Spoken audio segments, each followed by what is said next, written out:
Yo, what's up mga ka-ambition? Welcome back sa aking channel. Ngayon, gagawin nating pagalawin o paikutin ang 3D spinner gamit ang script. Kung ngayon ka palang nakapanood sa ating channel, maaari mong panoodin yung unang video ng paggawa ng 3D spinner na nasa description ang link ng video mga ka-ambition.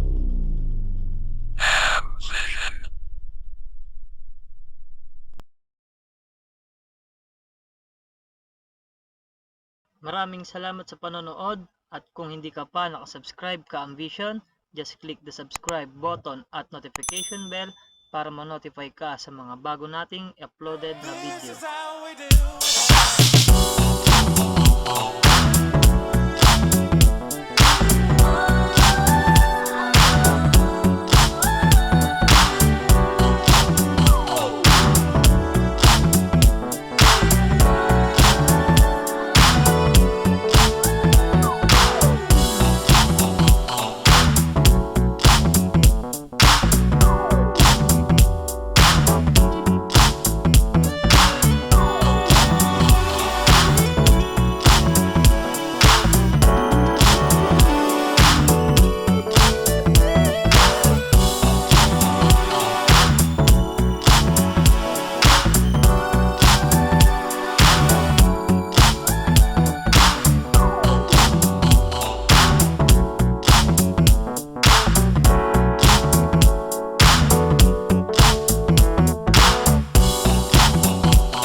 po sa script ang ating ginawa.